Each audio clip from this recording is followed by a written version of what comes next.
Num documento enviado ao Supremo Tribunal Federal, a Advocacia Geral da União admitiu que o governo Bolsonaro soube com pelo menos 10 dias de antecedência que a crise em Manaus estava prestes a explodir.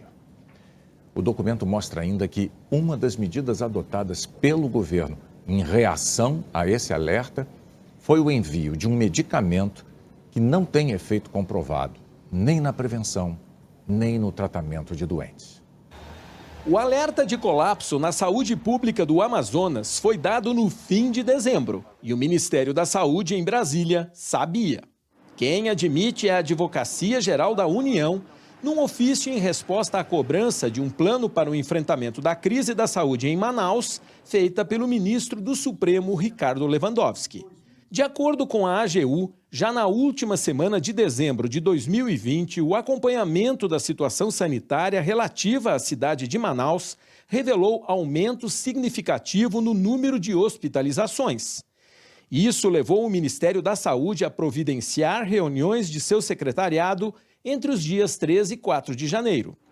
Segundo a AGU, o Ministério concluiu que havia possibilidade iminente de colapso do sistema de saúde em 10 dias, o que poderia provocar aumento da pressão sobre o sistema entre o período de 11 a 15 de janeiro. A AGU afirma que o Ministério da Saúde só não havia sido informado da crítica situação do esvaziamento de estoque de oxigênio em Manaus, ciência que apenas se operou em 8 de janeiro, por meio de e-mail enviado pela empresa fabricante do produto. A White Martins enviou a mensagem no dia 7 de janeiro à Secretaria Estadual da Saúde do Amazonas. A empresa recomendou a aquisição de volumes adicionais ao contrato diretamente de um outro fornecedor que seja capaz de aumentar a disponibilidade do produto nas áreas críticas. Mesmo ciente do agravamento da situação no Amazonas desde o fim do ano passado, o ministro Eduardo Pazuello só foi pessoalmente ao estado com a crise já instalada, dia 11 de janeiro. Dias depois, no encontro com prefeitos em Brasília, afirmou que não havia aeronaves para levar oxigênio para o Amazonas. Mais tarde, ao contrário do que havia dito, reconheceu que os aviões estavam voando para a capital do Amazonas. No documento, a AGU listou ainda ações adotadas pelo Ministério da Saúde para ajudar o Amazonas. Entre elas, o envio de medicamentos para a Covid em janeiro de 2021, 120 mil comprimidos de hidroxicloroquina. Medicamento que não tem embasamento científico no tratamento da Covid. Esse entendimento, aliás, chegou a ser reforçado ontem na reunião que autorizou o uso emergencial das vacinas Coronavac e de Oxford.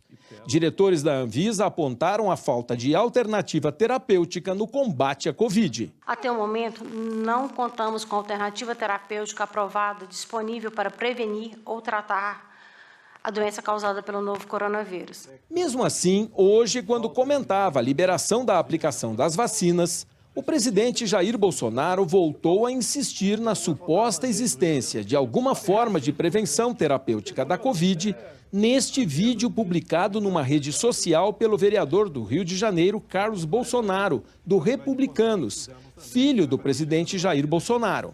Não desista do tratamento precoce. Não desista, tá? Em nota, na sexta-feira, a Associação Médica Brasileira refutou todo e qualquer tratamento que não tenha eficácia comprovada cientificamente. Entendemos ser nosso dever orientar os médicos a se pautarem pelas melhores evidências científicas e para que não adotem, mesmo nessa situação desesperadora, tratamentos que não tenham a devida comprovação científica até o presente momento. Mas também hoje o ministro da Saúde negou que tenha falado em tratamento precoce, e sim em atendimento precoce. Não confundam o atendimento precoce com definição de que remédio tomar. Nós defendemos e incentivamos e orientamos que a pessoa doente procure imediatamente o posto de saúde. Procure o médico. O médico faça o diagnóstico clínico desse paciente. Este é o atendimento precoce. Que remédios o médico vai prescrever? Isso é foro íntimo do médico com o seu paciente. O Ministério não tem protocolos sobre isso. Nem poderia ter. Não é a missão do Ministério definir protocolo para o tratamento. Tratamento é uma coisa, atendimento é outra. E disse que jamais indicou nenhum tipo de medicamento para tratar a Covid-19. Eu nunca indiquei medicamentos a ninguém.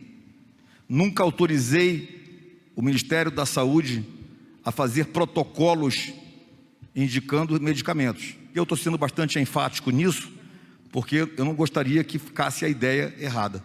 Em 7 de janeiro, Pazuello defendeu o tratamento precoce ao lado de Bolsonaro, numa transmissão ao vivo pela internet. Pazuello, o tratamento precoce, a sua observação tocante a isso. O que você acha que tem a falar sobre isso aqui?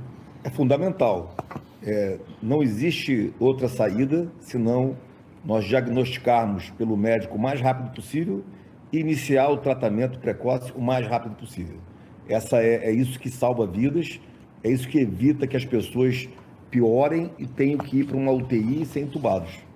Apesar das declarações de Pazuello hoje, o Ministério da Saúde efetivamente recomenda o uso de medicamentos sem comprovação para o tratamento precoce da Covid. As recomendações constam, por exemplo, de um documento com orientações de conduta clínica e tratamento precoce do vírus para profissionais de Manaus. No folder, o Ministério apresenta uma tabela com o que chama de terapêuticas disponíveis no SUS para o tratamento precoce da Covid. Na lista, sugestões de medicamentos sem comprovação científica para coronavírus. Em seguida, o documento fala literalmente em tratamento precoce de casos leves com esses medicamentos. Esse médico especialista em gestão em saúde afirma que, além da lentidão do Ministério na coordenação de ações contra a pandemia, o governo não observa as recomendações da ciência. Deveria ter tomado medidas para dar apoio ao Estado e à Prefeitura, no sentido tanto de fazer a contenção da transmissão, como ampliar a capacidade de resposta. O que o Ministério fez? Orientou o tratamento precoce, que não há evidência científica da sua efetividade. Ou seja, enganou a população, tomou medidas que não ajudaram no sentido de enfrentar o problema, e a gente tem aí, né, o agravamento do problema de maneira evidente, que lamentavelmente a gente, né, presenciou cenas de uma catástrofe humanitária acontecendo na cidade de Manaus. O Procurador-Geral da República, Augusto Aras, pediu que o Ministério da Saúde abra um inquérito epidemiológico e sanitário para apurar as causas do colapso no sistema de saúde de Manaus. A PGR já abriu uma apuração preliminar para analisar a conduta do ministro da Saúde, Eduardo Pazuello, no enfrentamento da pandemia no Amazonas, especialmente em relação a essa crise de oxigênio. A confirmação de que o ministro soube com antecedência pode levar a uma investigação por suspeita de omissão. Pazuello tem 15 dias para se manifestar.